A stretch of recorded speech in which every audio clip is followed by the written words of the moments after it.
Primeiramente, agradecer aí a disponibilidade da presença, de tão honrosa presença, do Gustavo Graneiro, vice-presidente da Federação Internacional dos Jornalistas, da nossa vice-presidente, Maria José Braga, da FENAGE, do Rodolfo Dabert, e dizer que a grande razão, Gustavo, desse projeto de lei não é só chamar a atenção, porque os dados em que a Federação Internacional de Jornalistas nos colocam para a classe política em nível internacional, eles são elevadíssimos e está em uma ordem crescente muito grande. Não há um arrefecimento, uma diminuição de crimes praticados contra jornalistas no seu exercício de trabalho, né? Vitimados muitas das vezes em sequestros, em tortura, como nós já tivemos aqui casos do passado,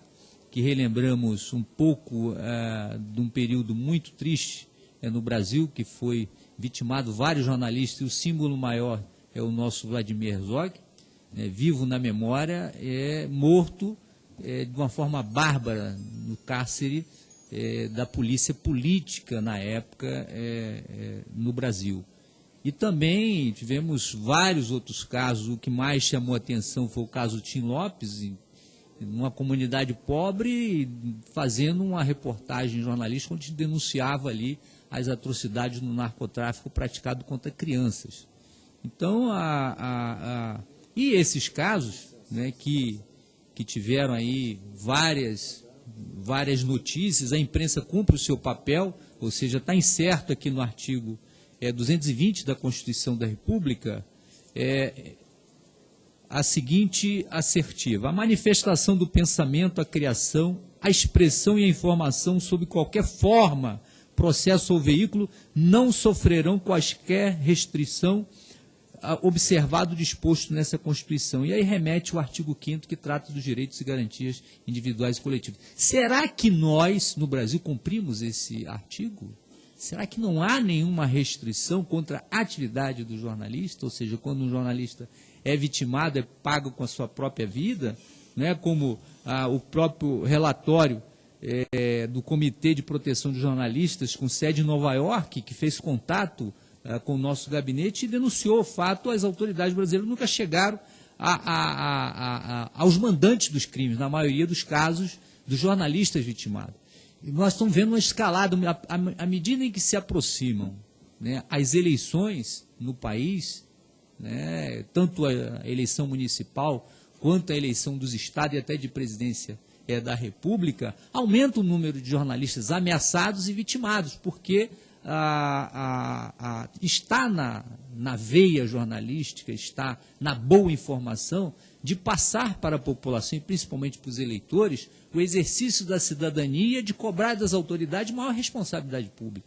Esse é o pecado que o jornalista comete, né, diante dessas atrocidades, ou seja, um pecado que para muitos é pecado, ou seja, para aqueles algozes dizem que os jornalistas não poderiam estar informando tais escândalos, e para a população não. É direito nosso de ter acesso a essas informações de uma forma, né, de uma forma lícita, de uma forma isenta, principalmente de uma forma isenta. Então, em 20 anos, nós temos um dado estatístico que cerca de 70% de morte de jornalistas aqui no meu país, aqui no nosso Brasil, estão impunes.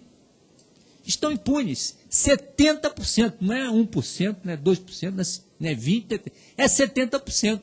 Eu garanto que tem aqui um trabalho muito bem elaborado de uma entidade internacional que coloca o Brasil na 3ª colocação. Nós já somos o primeiro, né? E estatisticamente nós já ultrapassamos muitos países. O México já ultrapassamos. Nós somos o primeiro país hoje a liderar a morte de jornalistas e tratar com indiferença, que é a pior coisa.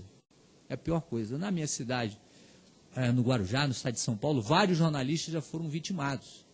E tem na cidade um jornalista chamado Wagner, o rapaz levou 9 disparos, quando saía do seu programa de televisão, um programa jornalístico de denúncia, de investigação, saiu 9 tiros e ficou na estatística.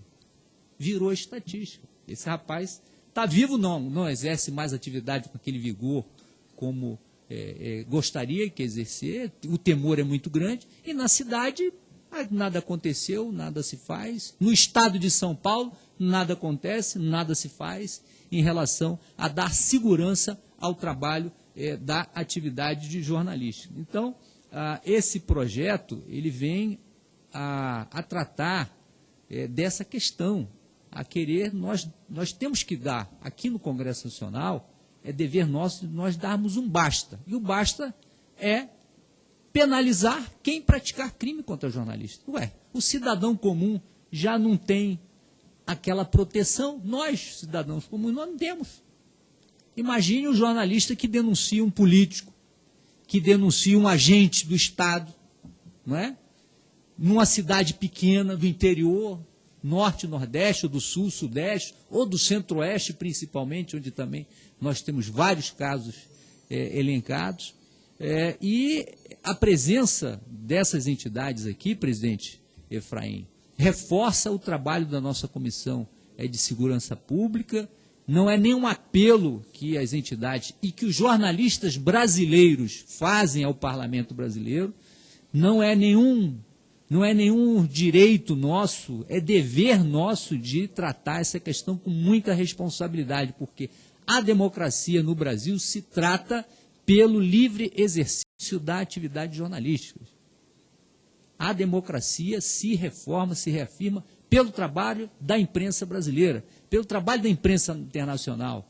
Se não é o trabalho da imprensa internacional, nós não estaríamos presenciando as atrocidades que estão ocorrendo na Síria. Nós não teríamos as atrocidades cometidas no Egito, nós não teríamos a atrocidade cometida na Líbia, enfim. A imprensa, com muita propriedade, cumpre o seu papel e deixam esses verdadeiros heróis nacionais, que são comprometidos com a democracia, a serem vitimados com a sua própria vida. Então, essa é a resposta de tratar esse projeto de lei. Tem que ser aprovado no Congresso Nacional com urgência, e aí nós levamos ao apelo ao nosso jovem presidente Efraim, que é o presidente da nossa Comissão de Segurança Pública e Combate ao Crime Organizado, de fazer gestões dentro da Câmara dos Deputados para que tenha uma tramitação de urgência esse projeto, porque à medida que nós dermos uma resposta, eu acredito que haverá uma diminuição nessa escala violenta contra os jornalistas.